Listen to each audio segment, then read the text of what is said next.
दोस्तों नमस्कार।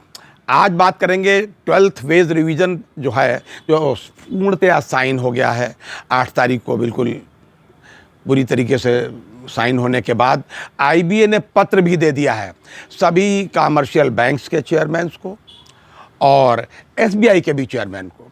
लेकिन महत्वपूर्ण बात इसमें बताएं आपको, एक पक्ष ऐसा भी है उस पर भी ये लागू होता है और हर बार लागू होता है, लेकिन उनके ऊपर हमेशा बाद में मेहनत करके लागू होता है।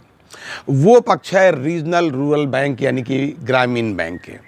जी हाँ, ग्रामीण बैंकों में यह चीज़ हमेशा से होता चला आया कि जब इनका सबका हो जाए, फिर जब ये एप्लीकेशन लगावें, दरख्वास्त लगावें और बतावें कि सुप्रीम कोर्ट ने हमको equal pay for equal work के मामले में जस्टिस ओबुल्ला रेड्डी ने एनआईटी अवार्ड दे करके ये सब बराबर किया और फिर ये हुआ, पूरी कथा जब दोबारा बताते हैं तब ऐसा फिर लागू होता है।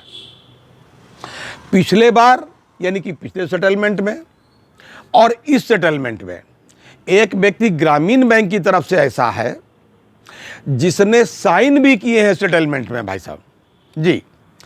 वो एआईबीओसी यानी all India bank officer confederation के प्रतिनिधि के रूप में all India RRB officers federation के जो नेशनल जनरल सेक्रेटरी यानी कि राष्ट्रीय महामंत्री श्री सज्जन कुमार पाल जी, सज्जन पाल साहब जो हैं, इन्होंने पिछले सेटलमेंट में भी साइन किया था और इस वाले सेटलमेंट में भी मैं आपको दिखा दूंगा कि ये देखो साइन इनके हैं जी। जी, इसके बावजूद जब आईबीए चिट्ठी देता है भाई साहब, तब किसको देता है? एसबीआई के चेयरमैन साहब को, कमर्शियल बैंक के चेयरमैन साहब को, जो भी चेयरमैन साहब लोग हैं। लेकिन ग्रामीण बैंक वाले जब अपना फिर से अप्लाई करते हैं, अरे साहब हम तो रह गए इसमें, तब उनको दिया जाता है और हमेशा दिया भी जाता है। लेकिन ऐसा होता क्यों है हम नहीं समझ पाते। आखिर इसके पीछे क्या वजह है? कि डीएफएस नहीं जानता, कि भारत सरकार नहीं जानती, ये आईबीए नहीं जानता? सभी लोग जानते हैं। लेकिन मैं देख रहा हूं कि ये हमेशा से इनके साथ पार्शियलिटी होती रही है और इनकी स्थिति बैंकिंग इंडस्ट्रीज में वैसे है, माफ़ करिएगा वो शब्द जो वैधानिक तरीके से थोड़े से वैसे है, मैं उनका इस्तेमाल करने का अनुमति आपसे चाहता हूं, कि जैसे कि पुराने ज़माने में, जमींदारों के ज़माने में गांव के जो गरीब दलित वर्ग के लोग होते थे, उनको उनके साथ जो दुर्व्यवहार होता था, ऐसे ही दुर्व्यवहार ये ग्रामीण बैंक वालों के साथ होता है और हमेशा से होता आया है।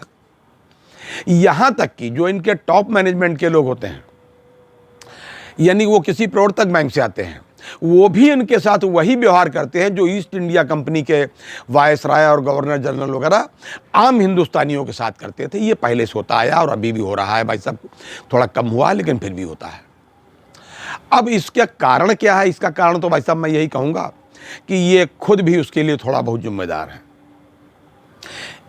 एक ज़माने में मुझे याद है, सरकार सिद्धांततः इस बात के लिए राजी हो गई थी, जब भाई वेतन बराबर हो गया था कमर्शियल बैंक के बराबर इनका एनआईटी अवार्ड के अंतर्गत, तो सरकार सिद्धांततः राजी हो गई थी कि इन जब सैलरी बराबर देनी है, काम भी वही लेना है, तो क्यों ना इन बैंकों को इन्हीं के प्रवर्तक बैंकों में मर्ज कर दिया जाए। उस समय नंबर्स यानी संख्या के आधार पर जो यूनियन मेजॉरिटी में थी, all India RRB employees association, Arabia जिसको कहते हैं, उसने इसका विरोध किया कि नहीं हम तो साहब अपनी पहचान अलग बनाए रखेंगे। तो जब क्योंकि उसमें वर्कमैन भी हैं और सब स्टाफ भी है और थोड़े बहुत ऑफिसर भी उसमें थे, तो उनकी संख्या थोड़ी ज़्यादा थी। तो एआईबीओसी वालों की बात, उसमें जो एफिलेट थी all India RRB officers federation, उनकी बात नहीं सुनी गई, जिसका नतीजा ये है कि आज भी यही हो रहा है। यानी कि कमर्शियल बैंक वालों को तो मिल गया, उनके लिए तो चिट्ठी चली गई कि 12th वेज रिवीजन पे ये जो हुआ है इसको आप लागू करिए। एसबीआई चेयरमैन के पास पहुंच गया, इनके पास नहीं पहुंचा। इसके लिए all India RRB officers federation के जो जनरल सेक्रेटरी हैं सज्जन कुमार पाल साहब, इन्होंने भी गवर्नमेंट को लिखा है और जो अरेबिया के नेतागण हैं, all India RRB employees association यानी उनकी यूनियन बेफी से एफिलेटेड है, उन्होंने भी गवर्नमेंट को पत्र लिखा है।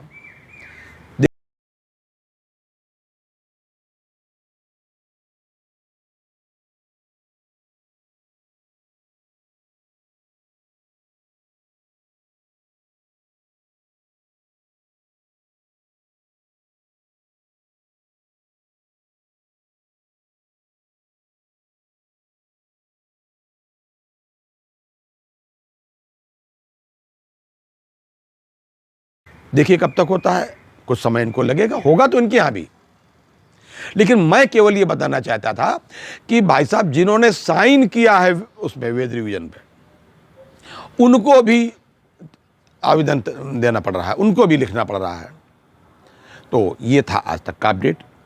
अगली बार पुनः अपडेट के साथ आऊँगा। तब तक के लिए अपना ध्यान रखिए। जय हिंद, जय भारत, नमस्कार।